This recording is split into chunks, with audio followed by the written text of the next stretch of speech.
Hey guys, this is your suitably Brian Lehan and welcome back to Suitable Conversations. Today we're talking the Wimbledon. Now, today I decided to bring in the screen so that we can talk about things that we see. Now, without wasting any time, let's see who was there, who were what, and let's see what are we learning from this event that just took place. And obviously, shout out to Yannick Sinner for, getting his win back from Alcaraz. So yes, we're not just looking at these sports like your Wimbledon just to go and look good there, or we don't go to Devon July and just to look good. We also want to know what's happening on the field, in terms of sport, which horse won the race and all of that. So that's just us getting, being informative.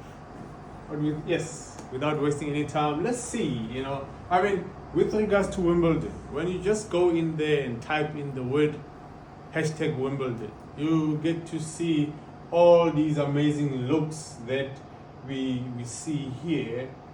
We see a lot of public figures like Roger Federer, one of the most popular figures that you can think of when you think the Wimbledon. The man has won that tournament, I think, more than 5 times. See Virat Kohli there, a cricket player from India, Leonardo DiCaprio, Princess of Wales, Kate Middleton, so we're seeing all these people attending this. And I think it's fair to say one of the most celebrated public figure that always, show face when it comes to the Wimbledon, it's gotta be David Beckham. To think, say, since 2021, David's style attending the Wimbledon has just been epic. You're seeing, how he has grown, how his style has matured, how his style has stayed timeless and classic. Those are some of the things that we learn even from people who are not into fashion.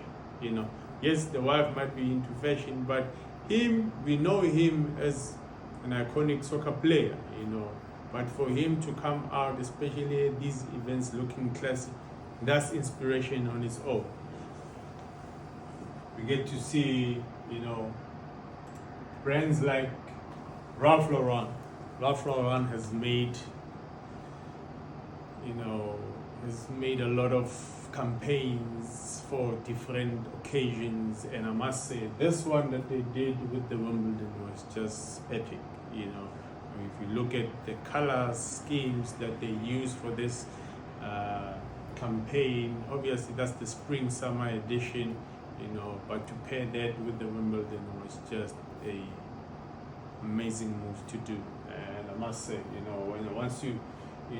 those who went into that store, they will tell you, some of the images we got to see on Instagram were like everything that was placed in there, the models, the shows that were made, it was just amazing. It was just absolute elegance, sophistication at its best, But apart from that, we go back to style and talk, Wimbledon. And again, like I said, with style, it will always be different. But with the Wimbledon on its own, there's no dress code to say this is what people must wear.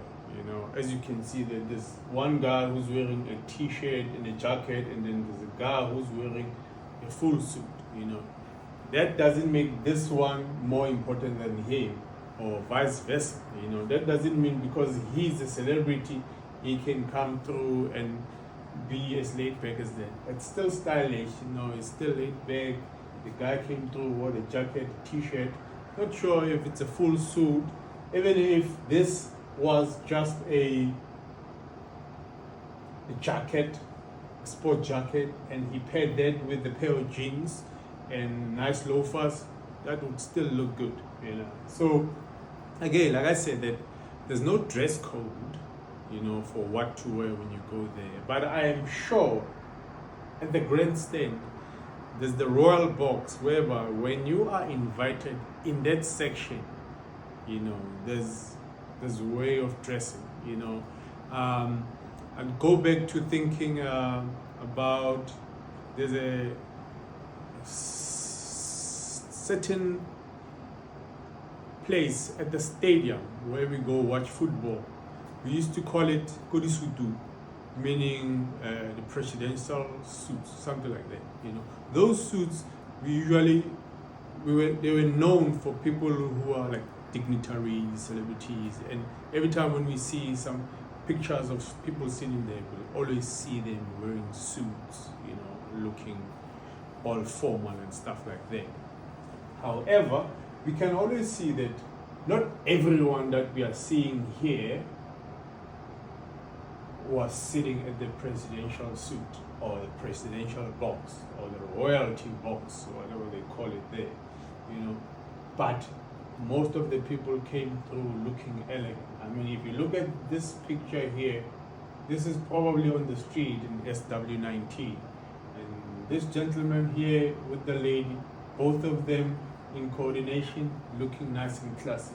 I'm sure that's a cap, and still, even if he puts on that, still looks classy, So it's style as we speak. And the nice thing about this, when we look at these colors, it gives us some style inspiration to the, if I were to attend an event, be it like the polo, I'm taking a bit of inspiration of this look. I would want to rock this type of an outfit. Does it have to be a double-breasted? Not necessarily, but in terms of the color scheme, you already have an idea of, wow, I didn't know that an off-white can look so good with a blue shade, So these stars that gives us, when we see these pictures, they give us some inspiration to what we can apply into our wardrobe. Doesn't necessarily mean go and get the similar suit. No, you can always get your own suit. You can even use the one that you have. Like if you look at what I'm wearing today, everything that I'm wearing today is probably, say, more than 2 years old. Let's put it that way. Everything that I'm wearing here is more than 2 years old. I think the shirt is the oldest. I think the shirt is probably 5 years old. But again, when you have these items, it's easier for you to wear this shirt, and the next time you wear it, you could probably wear it, say, 5 times in a year, because you've got other shirts that you can play around with. Even with jackets, especially when your jacket is well made and well maintained, which is the most important thing, you can have that jacket for years and you can keep wearing it and changing it with different items. So that's the nice thing about these type of looks that you can see, whether it be at the Wimbledon or at horse racing event. And talking tradition, even though there's no dress code for the attendees, there's a dress code for the players. The Wimbledon, all the players, it's a must for them to be wearing white. There was a year where a particular player was stopped from going to play. They asked that player to go change their outfit because it was not meeting the standards of the Wimbledon. So you can see in terms of the strictness of the event, it's not just being strict, but it's them trying to keep the tradition for years and years. But other than that, I mean, we're seeing all the amazing stars, and there's something that you'll always get to see when you're scrolling and looking at all these images, And one of the most seen items, or one of the most talked about topic with regards to the Wimbledon, was what timepiece or who wear what timepiece at the Wimbledon. And we're gonna look at that. So raise yourselves. So we're gonna look at Chet Alexander. He's a guy who talks a lot about who wore what at what event. And this time around, we're gonna look at his content with regards to the Wimbledon. So we're gonna start first with Roger, since he's one of the famous figures when we're talking Wimbledon. So let's look at his watch collection. To no surprise, Roger Federer's Rolex collection is absolute class. Throughout his career, he wore some pretty epic pieces like this Ever Rose Gold and Diamond Set Rolex Day-Date. He also has the 50th Anniversary Edition, which is my personal favorite, this green Oyster Perpetual, including this super eye-catching one in yellow. This Platinum and Baguette Diamond Set Daytona. Fittingly, he wore the Wimbledon dial Datejust in 2017 when he won Wimbledon. At one of his 6 Australian Open titles, he wore this Sky Dweller. On his wrist, when he announced his retirement from tennis, he wore this white gold and meteorite dial Daytona. At his super emotional last professional match, on his wrist, he was wearing this Rolex Air King. But some of the pieces he's been wearing since retiring have been insane, like this Daytona in yellow gold with orange sapphires, this Rolex Daytona Le Mans that's in white gold, and here he's seen rocking one in yellow gold that are selling for around $250,000. And of course, he's got himself a vintage Daytona, this reference 6263. At the Met, he could be seen wearing this white gold Rolex 1908. On his wrist here is the GMT Master 2, otherwise known as the Bruce Wayne. But the watch you can find on his wrist most lately is the newly released Rolex Land Dweller. I'm either taking the yellow gold Le Mans or the orange sapphire. But if you had your choice, what would you choose? To no surprise, Just one of those timepieces, I can imagine, I can change my whole wardrobe. Those were insane. As you can see with Roger, I was just rocking Rolex.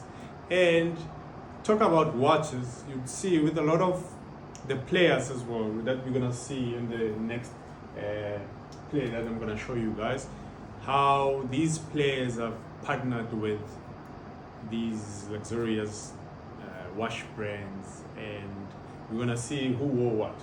Stick around to check it out.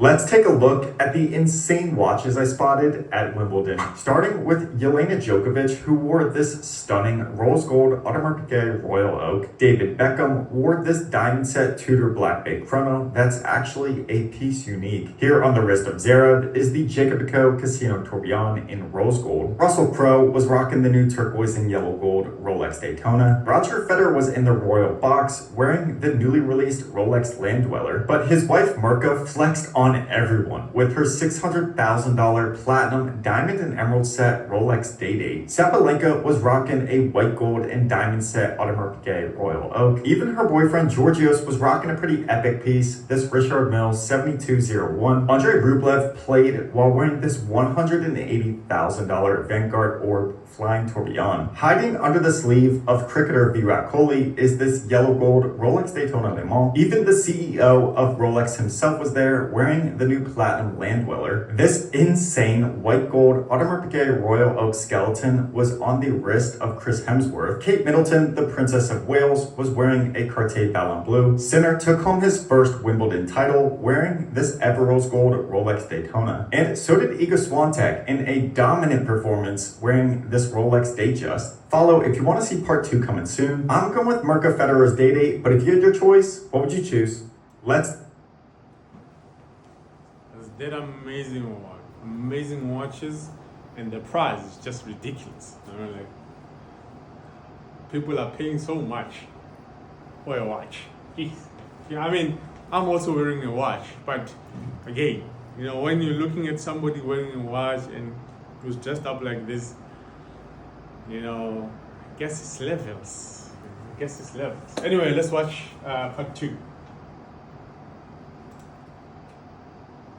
These are the watches worn at Wimbledon Part 2. Emma Navarro played while wearing a $90,000 Daytona DB28XS. On the wrist of Nick Jonas was a vintage yellow gold Rolex Day-Date with a stunning blue dial, while Leonardo DiCaprio opted for a modern Rolex, rocking the new Landweller. Djokovic exited center court wearing this Hublot Big Bang Unico, a piece he recently collabed on with the brand, while his wife looks on from their box wearing this rose gold and diamond set Audemars Piguet Royal Oak. On the wrist of Daniel Ricciardo was a stunning platinum Patek Philippe World Timer chronograph. You even had George Russell there taking a tea break while wearing the IWC Engineer Perpetual Calendar. Indian actress Sonam Kapoor wore this insane Audemars Piguet Royal Oak Perpetual Calendar skeleton. Alcaraz lost the final but wore a super eye-catching Rolex Daytona. In the royal box you had the King of Spain wearing this Bulgari Octo Solo Tempo. Prince William was wearing his Omega Seamaster 300, a watch that was once gifted by his late mother, Princess Diana. I spotted this floating Rolex Explorer 2. Before his unfortunate injury, Dimitrov was playing some amazing tennis while wearing this Bianche Flying Tourbillon. Even some Olympic swimmers were in attendance. Adam Peaty was rocking the new Patek Philippe Cubitus, while swimmer Matt Richards wore a Patek Philippe Nautilus Travel Time. I'm going with the Platinum World Timer here, but if you had your choice, what would you choose? These are the watches worn at Wimbledon. Amazing watches, but I must say, my favorite look was George Russell. George was looking dapper to the dapperest of them all. That pinstripe, double-breasted suit, light blue shirt, navy tie, the collar in white, cuffs in white, that was just amazing. He looked classy. And I think that was from the Ralph Lauren collection. So that was like proper. So I think even this year, you know, how we look at a lot of the celebrities, you know, I think my favorite looks, you know, from the Met Gala, from the Oscars, the suits that were just making, you know, in my favorite categories, they were coming from, a lot of them were coming from Ralph Lauren. So I must say, Ralph Lauren this year is just killing it when it comes to sartorial styles, you know. But then again, guys, like I said, we're gonna try and keep it as nice and short, not as long as the last time. So give us a comment, you know, share with us what you think of the Wimbledon, the stars, which was your favorite, and let's engage. So until next time, take care. Cheers.